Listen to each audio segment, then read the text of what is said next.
সবাইকে, আমি অর্পিতা বল থেকে বলছি। আপনারা সবাই কেমন আছেন? আশা করি খুব ভালো আছেন। আমিও খুব ভালো আছি। তো আমরা তিনজনে মিলে আজ চলে গেছিলাম বিকেলবেলা ছেলেকে নিয়ে ডাক্তারের কাছে। তো দাঁতের ডাক্তারের কাছে নিয়ে গেছিলাম, যেহেতু ওর একটু তাতে একটু প্রবলেমস মনে হচ্ছিলো। কিন্তু ও কিন্তু চকলেট চিপস কিছুই খায় না, সেরকম খুবই কম খায়, 6 মাসে হয়তো একটা দুটো খায়।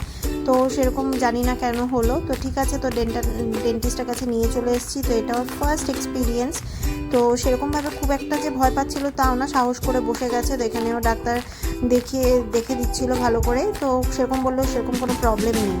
তো ওখান থেকে দেখার পরে আমরা কিন্তু বেশিক্ষণ আমাদের টাইম লাগেনি, আমরাও বেরিয়ে পড়েছিলাম ওখান থেকে ওষুধপত্র নিয়ে। তারপরে সেখানে এসে একটুখানি ডাবের জল খেয়ে নিয়েছিলাম।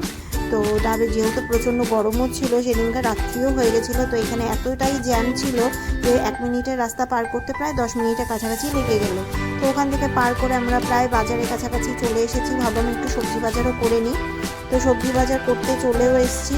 আর সবজি বাজার করতে সেরকম কিছু নেইনি, একটু মাছ নিয়ে নিয়েছিলাম আর কিছুটা অল্প সবজি নিয়ে নিয়েছিলাম। তো এখানে একটা নতুন জিনিস আপনাদের সাথে শেয়ার করব, সেটা হচ্ছে এক রকমের ধনে পাতা। আপনারা বলবেন এই ধনে পাতা আপনারা দেখেছেন কিনা, বা এটাকে যদি দেখে থাকেন তো কোথায় কি বলা হয়। তো আমার এটা শিলচরে আসার পরে এটা ফার্স্ট টাইম দেখা। এটাকে বলা হয় নাগা ধনে। এটা পুরো পাতার মতো দেখতে হয়, কিন্তু নর্মাল ধনে পাতা। রাতে ওকে পড়াশুনো করিয়ে খাইয়ে দিয়ে গিয়ে ওকে ঘুম পাড়িয়ে দিয়েছিলাম। তো আজকের মতো ভিডিওটা এখানেই শেষ করছি। ভালো লাগলে like, comment, share and subscribe করে দেবেন। তো আজকের মতো টাটা।